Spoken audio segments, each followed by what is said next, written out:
यकीन मानो मेरे प्यारे से दर्शकों, अगर जिंदगी में अच्छे विचार करोगे तो तुम्हें अपने सही मार्ग से कोई नहीं भटका सकेगा। सारा खेल विचारों का ही है। इसलिए मनुष्य को किस प्रकार के विचार अपने दिमाग में करने चाहिए जिससे वह जिंदगी में कभी भटकेगा नहीं। इस विषय पर आज एक गौतम बुद्ध की कहानी मैं आपको सुनाऊंगा। तो चलिए कहानी की शुरुआत करते हैं। दोस्तों, महात्मा बुद्ध कहते हैं, मैं कभी किसी को कुछ सिखा नहीं सकता क्योंकि सभी लोग अपना खुद का ज्ञान पहले से ही अर्जित किए हुए हैं, अर्थात सभी लोग सीखे सिखाए होते हैं। परंतु मैं उन्हें केवल रास्ता दिखा सकता हूं। मैं उन्हें सोचने का तरीका बता सकता हूं। मैं उन्हें सोचने पर मजबूर कर सकता हूं। और महात्मा बुद्ध की यह कही हुई बात बहुत ही महत्वपूर्ण है, क्योंकि जब राह से भटका हुआ इंसान यदि उसे सोचने पर मजबूर किया जाए तो वह पल भर रुककर यह समझ सकता है कि वह किस दिशा में जा रहा है। क्या वह जो कर रहा है वह सही है या गलत। और जब वह इंसान यह सोच सकता है, उसे समझ सकता है, तो उसे बदल भी सकता है। और जो व्यक्ति ऐसी परिस्थिति में खुद के बारे में सोचने पर मजबूर हो सकता है, वह अपने भीतर अंतर्दृष्टि उत्पन्न करता है। और इसी अंतर्दृष्टि के माध्यम से वह यह जान पाता है कि क्या उचित है और क्या अनुचित। बहुत समय पहले की बात है, एक छोटा सा गांव था। उस गांव में एक व्यक्ति रहता था। उसके 2 बच्चे थे। एक सुंदर सी पत्नी थी। उनका परिवार फला फूला था और वह हमेशा खुश रहते थे। सब कुछ बहुत अच्छा चल रहा था। वह व्यक्ति हालांकि बहुत गरीब था, लेकिन वह जैसे तैसे करके अपने घर का गुजर बसर कर लिया करता था। देखते ही देखते ऐसे कई दिन बीत गए। दिन के बाद साल, और अचानक एक दिन उसकी पत्नी का देहांत हो गया और उस व्यक्ति के ऊपर मानो दुखों का पहाड़ टूट गया हो। वो ये समझ नहीं पा रहा था कि अब क्या होगा, कैसे होगा। 2 छोटे छोटे बच्चे भी थे, एक लड़का और एक लड़की, जिन्हें संभालना, उनका पालन पोषण करना और घर की सारी जिम्मेदारियां और उनके लिए धन भी कमाना था। उसे कुछ भी समझ नहीं आ रहा था कि वह क्या करे, कैसे करे। वह अपने बच्चों की देखरेख कैसे कर पाएगा। यदि वह धन कमाने जाता है तो घर पर उसके बच्चे अकेले रह जाएंगे, और यदि वह बच्चों की देखरेख में लगा रहता है तो उनके लिए वह धन नहीं कमा पाएगा। उनके लिए वह 2 वक्त की रोटी का इंतजाम नहीं कर पाएगा। वह बहुत दुविधा में था।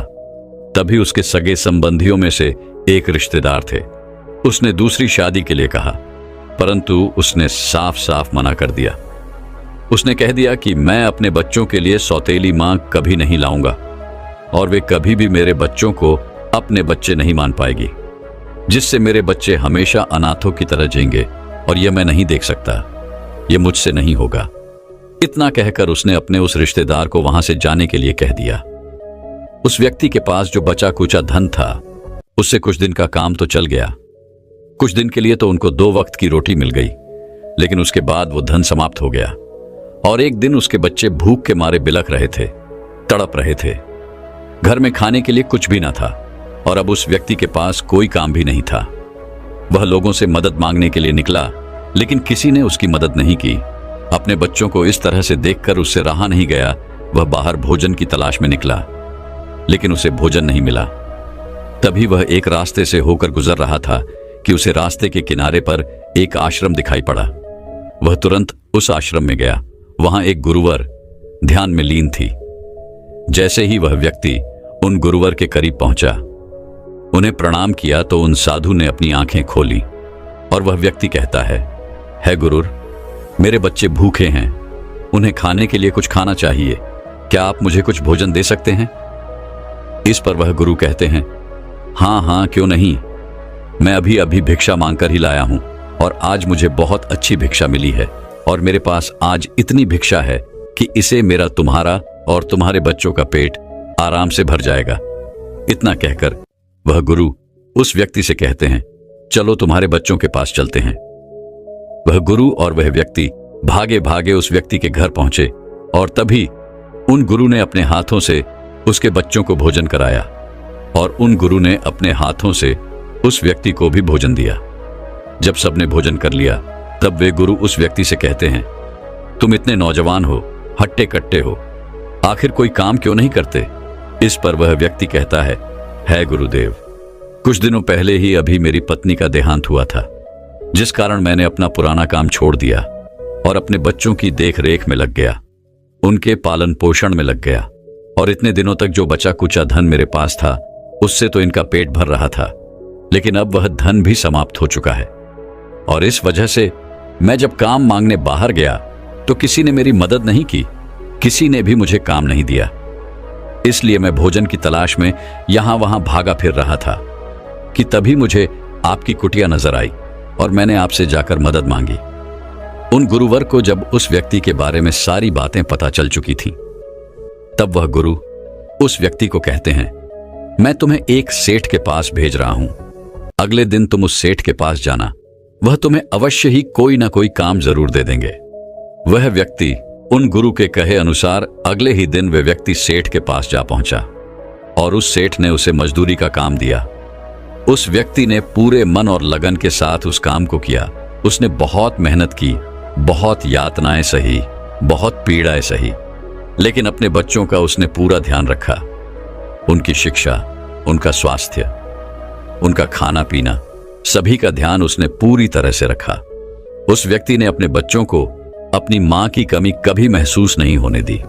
वह व्यक्ति दिन रात केवल एक ही प्रार्थना किया करता था, है ईश्वर, मेरे बच्चों की सुरक्षा करना और उन्हें काबिल बनाना। उन गुरु का भी उस व्यक्ति और उसके बच्चों से अत्यधिक लगाव हो चुका था। वह हमेशा उसके घर पर आया जाया करते थे और वह उन बच्चों को शिक्षा भी प्रदान किया करते थे। धीरे धीरे यूं ही समय बीतता गया। समय के साथ साथ वह दोनों बच्चे भी अब बड़े होने लगे थे। धीरे धीरे वह बच्चे अब जवान हो चुके थे और वह व्यक्ति थी अब बहुत प्रसन्न था। उसने अपनी पूरी जवानी उन बच्चों के नाम कर दी। उसने अपनी जवानी भर बहुत मेहनत की, बहुत यातनाएं सही, लेकिन उसने अत्यधिक मेहनत करके अपने बच्चों को कामयाब बना ही दिया। धीरे धीरे वह व्यक्ति भी अब बूढ़ा हो चुका था। अब वह बच्चे अपने पिता को देखकर बड़े ही भावुक हो जाते और अपने पिता से कहते, पिताजी, अब आपको इतनी मेहनत करने की कोई आवश्यकता नहीं। अब आप बूढ़े हो चुके हैं और हम जवान हो चुके हैं, हम कामयाब हो चुके हैं। अब आप आराम कीजिए, अब से आपको काम करने की कोई जरूरत नहीं। अपने बेटे की यह बात सुनकर उस व्यक्ति की आंखों में आंसू आ गए। वह व्यक्ति भी भावुक हो गया और वह यह सोचने लगा कि यदि आज उसकी पत्नी जीवित होती तो आज वह बहुत खुश होती, उसे अपने बेटे पर गर्व होता। उस व्यक्ति ने अपने बेटे के कहे अनुसार अपना काम छोड़ दिया। अब वह घर पर ही रहने लगा था। अब उसे अपने बच्चों की शादी की चिंता सता रही थी। जैसे तैसे उसने उन गुरु की आज्ञा से एक होनहार लड़का ढूंढा जिससे अपनी पुत्री की शादी करवा दी और उसके कुछ ही महीनों बाद उसने अपने बेटे की भी शादी करवा दी। उस व्यक्ति की पुत्री अपने ससुराल चली गई और वह लड़का काम के सिलसिले में अपने घर से दूर रहने लगा और उसकी पत्नी भी उसी के साथ रहा करती। अब वह घर पर बिल्कुल अकेला हो चुका था और उसका अकेलापन उसे काटने के लिए दौड़ता था। अब उसका समय गुजारना भी उसके लिए बहुत मुश्किल हो चुका था। इसलिए वह आसपास के लोगों के साथ घुलने मिलने लगा, लोगों से बातें करने लगा। लेकिन जब भी वह घर पर वापस लौटता तो उसे वही अकेलापन महसूस होता और वह बिल्कुल उदास हो जाता। एक दिन वह अकेला अपने घर पर बैठा हुआ था। तभी वह गुरु उसके घर आए और उसे इस तरह से देखकर वह गुरु उस व्यक्ति से कहते हैं, अकेलापन यह दर्शाता है कि हमें किसी का साथ चाहिए, परंतु इस दुनिया में सभी का साथ छूट जाता है और अंत में हम अकेले ही रह जाते हैं। कोई हमारे साथ नहीं रहता, या फिर यदि हम किसी के साथ हों तो हमारा साथ भी एक ना एक दिन अवश्य छूट ही जाता है। तभी आगे वह गुरु उस व्यक्ति से कहते हैं, अपने भीतर झांको, अपनी अंतर्दृष्टि को पहचानो और देखो जो तुम्हारे भीतर खालीपन है, जो तुम ये अकेलापन महसूस कर रहे हो, इसका क्या कारण है। ये तुम्हारे लिए एक मौका भी हो सकता है स्वयं के भीतर उतरने का, खुद को जानने का और खुद को पहचानने का। और जो कुछ भी तुम्हारे भीतर मौजूद है, जो तुम अपने भीतर पाओगे, ये तुम्हारा साथ तुम्हारे जीवन भर देगा। ये तुम्हारा साथ कभी नहीं छोड़ेगा। इतना कहकर वह गुरु वहां से चले गए। लेकिन उस व्यक्ति को और गुरु की कोई भी बात समझ नहीं आई। वे यह नहीं समझ पा रहा था कि वह अपने अकेलेपन को किस तरह से दूर करे, क्योंकि वह अपने बड़े से घर में इस तरह से अकेला नहीं रहना चाहता था। वह उन गांव के लोगों को अपने पास बुलाता, कुछ समय उनके साथ व्यतीत करता और उसके बाद वह भी अपने अपने घर की ओर चले जाते। एक दिन एक व्यक्ति उसके पास आया और उसे कहने लगा, भाई, हमने तो अपनी जवानी भर भरपूर मजे किए, पर तुमने तो अपनी जवानी में ही अपनी पत्नी को खो दिया और अपने बच्चों के देख रेख में तुमने अपनी पूरी जवानी यूं ही बर्बाद कर दी। पर अभी भी तुम कौन सा बूढ़े हुए हो, अब भी तुम्हारे पास समय है।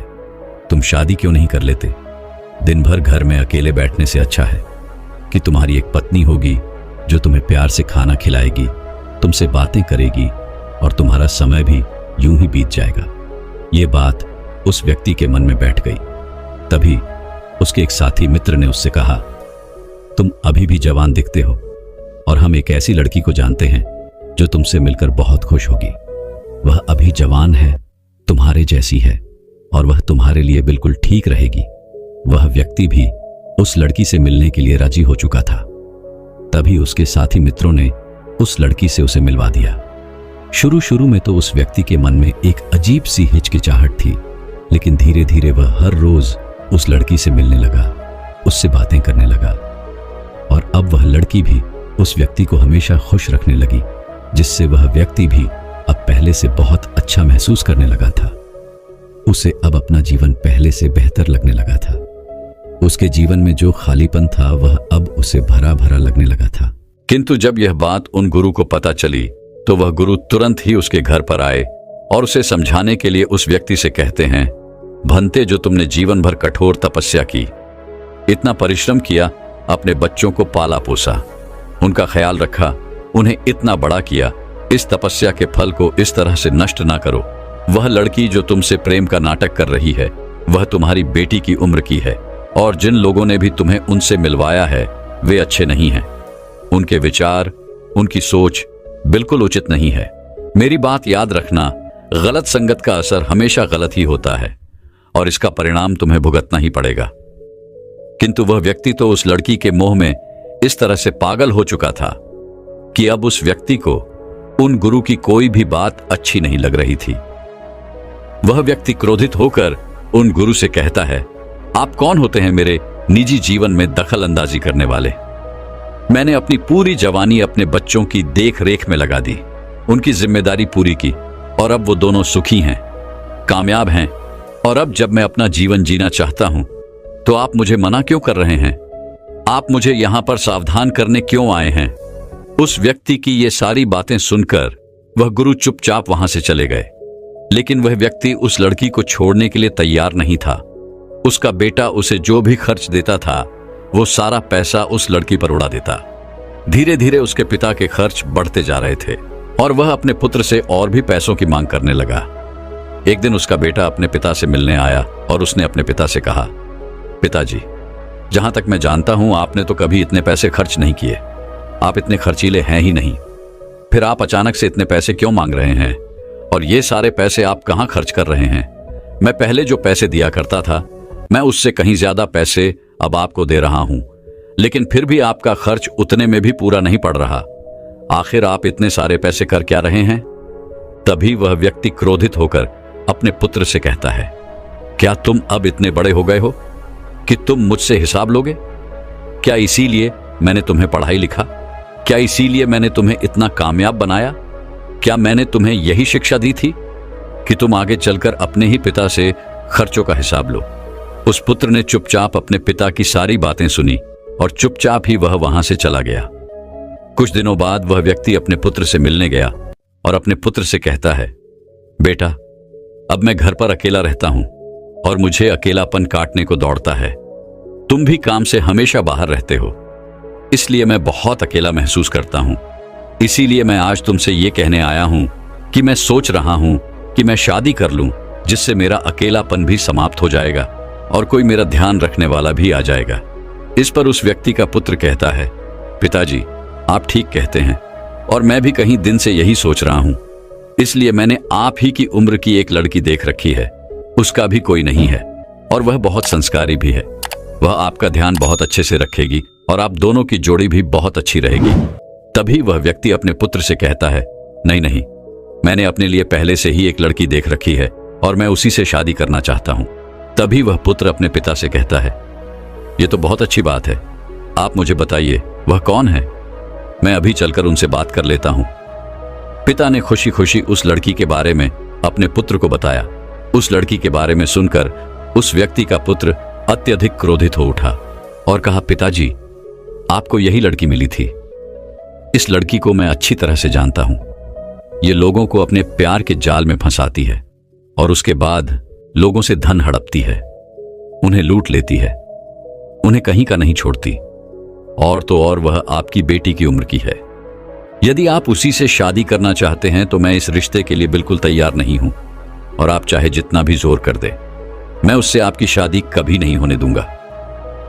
अपने पुत्र की यह सारी बातें सुनकर वह व्यक्ति अत्यधिक क्रोधित हो उठा और अपने पुत्र को एक थप्पड़ पर जड़ते हुए कहा, मैंने अपनी जिम्मेदारियां पूरी की है। मुझे जो तुम्हारे लिए और तुम्हारी बहन के लिए करना चाहिए था वो मैं सब कुछ पूरा कर चुका हूं। मेरी जिम्मेदारियां अब समाप्त हो चुकी हैं और अब से मैं अपनी जिंदगी जीना चाहता हूं और मैं अपना जीवन जैसा चाहूंगा वैसे ही जीऊंगा। तुम्हें मेरे निजी जीवन में कोई भी दखल अंदाजी करने की जरूरत नहीं है। अपने पिता को इस तरह से क्रोधी देखकर उस पुत्र ने अपने पिता को शांत करा, उन्हें शांति से बैठाकर यह समझाने का प्रयास किया कि वह लड़की सही नहीं है। आप मान जाएं, वह लड़की आपको लूट लेगी, आपको बर्बाद कर देगी, आपको कहीं का नहीं छोड़ेगी। आप उससे शादी करके केवल दुख ही भोगेंगे, इसके अलावा आपके हाथ कुछ नहीं आने वाला। उसने हाथ जोड़े, बीनती मांगी, लेकिन उसका पिता समझने को तैयार नहीं था। उसकी बेटी को जब यह बात पता चली तो उसकी बेटी ने भी उसे बहुत समझाने का प्रयास किया, लेकिन वह पिता उस लड़की के मोह में इस तरह से पागल हो चुका था कि उसे कुछ भी नजर नहीं आ रहा था। वह किसी की बात सुनना ही नहीं चाहता था। एक दिन वह लड़की भागे भागे उस व्यक्ति के पास आई और उसे कहने लगी, मुझे लगता है कि तुम्हारा बेटा हमारी शादी नहीं होने देगा। वह आज मेरे घर पर आया था और उसने मुझे धमकी भी दी है। उसने कहा है कि वो हमें कभी भी एक नहीं होने देगा। इसलिए यदि तुम मुझसे शादी करना चाहते हो तो आज और अभी कर लो, अन्यथा तुम्हारा बेटा हमें कभी एक नहीं होने देगा। वह हमारी शादी को कभी स्वीकार नहीं करेगा। यह बात सुनकर वह व्यक्ति अत्यधिक क्रोधित हो उठा। उसकी आंखें क्रोध से लाल हो चुकी थीं और उसकी अंतर्दृष्टि पूरी तरह से समाप्त हो चुकी थी। वह व्यक्ति यह सोचने लगा कि किस तरह से अपने बेटे से छुटकारा पाया जाए। धीरे धीरे रात का समय हो चुका था और वह व्यक्ति अब भी उसी सोच में डूबा हुआ था। वह अत्यधिक क्रोधित था। वह रात के समय उठा, उसने हाथों में तलवार ली और वह अपने पुत्र को हमेशा हमेशा के लिए खत्म करने के लिए निकल पड़ा। जब वह तलवार लेकर उसी रास्ते से होकर गुजर रहा था जिस रास्ते पर उन गुरुवर का आश्रम था, तभी उन गुरुवर ने उस व्यक्ति को देख लिया और उन्होंने जोर से आवाज लगाकर उस व्यक्ति को वहीं पर रोक लिया और कहा, क्या हुआ, अपने पुत्र की हत्या करने जा रहे हो? तभी वह व्यक्ति क्रोधित होकर उन गुरुवर से कहता है, हां, आज तो उसे मैं नहीं छोड़ूंगा। आज उसका अंतिम दिन है। मैंने उसके लिए क्या कुछ नहीं किया, और आज जब मैं अपना जीवन जीना चाहता हूं तो वह मेरे निजी जीवन में दखल अंदाजी कर रहा है और यह मुझसे बर्दाश्त नहीं होगा। तभी गुरु ने बड़ी ही शांत और विनम्रता से उस व्यक्ति से कहा, इससे पहले कि तुम अपने पुत्र के पास जाओ, उससे पहले तुम मेरे साथ मेरी कुटिया में चलो। मैं तुम्हें कुछ दिखाना चाहता हूं, तुमसे कुछ बातें करना चाहता हूं।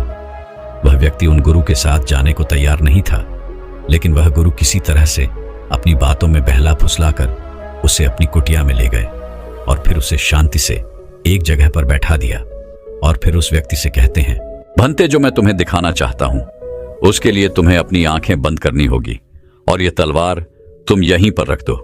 जब तुम चाहोगे तब मैं तुम्हें वापस दे दूंगा। उसने उन गुरु की बात मान ली। उसने वह तलवार पास ही में रख दी और आंखें बंद कर ली। जब उसने आंखें बंद की तो हर तरफ अंधेरा ही अंधेरा था, उसे कुछ नजर नहीं आ रहा था। तभी गुरु ने कहा, जो मैं तुमसे कह रहा हूं, जो मैं तुम्हें दिखा रहा हूं, उसे देखने का प्रयास करो। देखो, दो छोटे छोटे मासूम बच्चे भूख से तड़प रहे हैं, रो रहे हैं, बिलख रहे हैं। उनका पिता उनके लिए भोजन की व्यवस्था करने के लिए यहां वहां दौड़ रहा है, भटक रहा है। जोरों की बारिश हो रही है, रात का समय है, लेकिन उसके पिता को अब तक खाना नहीं मिल पाया, जिस कारण उसकी आंखों में आंसू है वह यह सोच रहा है कि किस तरह से अपने बच्चों के लिए भोजन की व्यवस्था की जाए। वह इधर उधर भटक रहा है, भोजन की गुहार लगा रहा है, लेकिन कोई भी उसकी मदद करने को तैयार नहीं है। कोई भी उसे भोजन देने के लिए तैयार नहीं है। वह अपने आप को हारा हुआ महसूस कर रहा है, टूटा हुआ महसूस कर रहा है। लेकिन तभी उसे एक आश्रम नजर आया। वह उस आश्रम में जाकर उन गुरु से भोजन की गुहार लगाता है। तभी वह गुरु उसे और उसके बच्चों को भोजन देते हैं, जिससे उसके प्राणों से भी प्यारे उसके 2 छोटे छोटे मासूम बच्चों की जीवन बच जाता है। वह अपने बच्चों के पालन पोषण में पूरी तरह से जुट जाता है। लेकिन उसके रिश्तेदार, सगे संबंधी, उसके मित्र उसका दूसरा विवाह करवाना चाहते हैं, लेकिन वह विवाह करने को तैयार ही नहीं। वह तो इस संकल्प में जुट गया है कि वह अपने बच्चों का पूरा ध्यान रखेगा, उनका पालन पोषण करेगा, उनकी सारी जिम्मेदारियां निभाएगा और उन्हें कठोर परिश्रम और तपस्या से एक ना एक दिन कामयाब भी बनाएगा।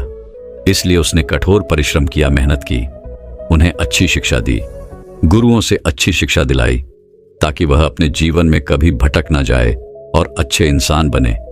लेकिन समय का फेर देखो, आज वही पिता अपने पुत्र की हत्या करने निकला है। उसके हाथों में एक बड़ी सी तलवार है। उसने सोते हुए अपने उस पुत्र की प्राण लेने जा रहा है और उसके बाद वह खुशी खुशी उस लड़की के पास पहुंचा जिसे वह प्रेम करता है, जिसे वह शादी करना चाहता है। लड़की ने कहा, मैं तुमसे शादी जरूर करूंगी, लेकिन तब जब तुम अपनी सारी जायदाद, अपना सब कुछ मेरे नाम कर दोगे। उस पिता ने खुशी खुशी अपना सब कुछ उस लड़की के नाम कर दिया और उसके बाद उस लड़की ने अपना असल रूप दिखाया। उस लड़की ने उस व्यक्ति को घर से धक्के मारकर बाहर निकाल दिया। वह व्यक्ति अब सड़क के किनारे पर बैठा हुआ है, रो रहा है, बिलक रहा है कि उसने यह क्या कर दिया, उससे यह क्या हो गया। उसने अपने ही पुत्र के अपने हाथों प्राण ले लिए। जब यह बात उसकी बेटी को पता चली तो उसकी पुत्री भी उससे मिलने आई, लेकिन वह पिता अपने पुत्री से नजरें नहीं मिला पा रहा। तभी वह पुत्री अपने पिता से कहती है, पिताजी, आपने ये क्या किया? अपने ही बेटे के प्राण ले लिए। यदि हमारे साथ आपको ऐसा ही करना था तो आपने यह पहले ही क्यों नहीं कर दिया? हमें इतना बड़ा क्यों किया? यदि आप हमारे साथ बचपन में ही यह कर देते तो आपको रोकने वाला कोई नहीं होता। आप उस वक्त जवान थे और तब जैसे चाहते वैसे अपने जीवन को बिता सकते थे। फिर इतना सब नाटक करने की आपको क्या जरूरत थी? इतना कहकर उस लड़की ने तुरंत वहीं पर अपने भी प्राण त्याग दिए। यह देखकर उसका पिता पूरी तरह से टूट गया। वह दहाड़ मारकर रो रहा है, लेकिन जो हो गया उसे अब कोई ठीक नहीं कर सकता। वासना हमें कुछ इसी प्रकार अंधा कर देती है। हमें अच्छे और बुरे में कोई फर्क नजर नहीं आता। हम यह सोचने लायक ही नहीं रह जाते कि क्या उचित है और क्या अनुचित। उन गुरु की यह बात सुनकर उस व्यक्ति की आंखों से आंसू बहने लगे। उसने तुरंत ही आंखें खोली और उन गुरु के चरणों में गिर पड़ा। उनसे कहने लगा, है गुरुवर, आपने मुझे आज एक अनर्थ करने से बचा लिया। यदि आज आपने मुझे नहीं रोका होता तो आज ना जाने क्या हो जाता। इसके लिए मैं खुद को कभी माफ नहीं कर पाता, जिसे मैंने अपने हाथों से पाला पोसा, जिसे मैंने अपने हाथों से बड़ा किया, जिसकी जिम्मेदारियां उठाने में मैंने अपना पूरा जीवन लगा दिया। आज उसी के प्राण लेने में निकल चुका था। है गुरुवर, आपका बहुत बहुत धन्यवाद। आपने मुझे यह अनर्थ करने से रोक लिया। तभी वह गुरुवर कहते हैं, भंते, मैं किसी को कुछ नहीं सिखा सकता। हम सब तो सीखे सिखाए ही होते हैं। मैं किसी को नहीं रोकता, सब तो अपने आप ही रुक जाते हैं। बस ऐसे समय पर हमारी अंतर्दृष्टि उत्पन्न होनी चाहिए, जागनी चाहिए। और अभी अभी तुम्हारे भीतर तुमने अपनी अंतर्दृष्टि को उत्पन्न किया है, जिस कारण तुम शांत होकर यह देख पाए कि आखिर इसका परिणाम क्या होगा। जो कर्म तुम करने जा रहे हो वह कर्म कैसा है, उचित है या अनुचित, इसका फैसला भी तुम नहीं किया है। क्या सही है, क्या गलत है, यह भी तुमने अपनी अंतर्दृष्टि से ही पहचाना है। इसमें मैंने कुछ नहीं किया। उन गुरु की यह बात सुनकर वह व्यक्ति अत्यधिक प्रभावित हो गया। उसने अपना संसारी जीवन त्याग दिया और उन गुरु के चरणों में आ गया। खुद को पहचानने की, खुद को पाने के लिए राह में निकल पड़ा। दोस्तों, हमारे भीतर हमारी जो अंतर्दृष्टि है वही हमें सही और गलत देखने पर मजबूर कर देती है, जो हमें अंदर से झकझोर देती है। किसी भी व्यक्ति को जो सत्य के मार्ग पर चलना चाहता है या चलता है, उसे सबसे पहले अपने अंतर्दृष्टि को उत्पन्न करना चाहिए। इसी के कारण वह अपने मार्ग पर चल पाएगा। इसी के कारण वह यह देख सकेगा कि क्या सही है और क्या गलत, क्या अच्छा हो रहा है और क्या बुरा।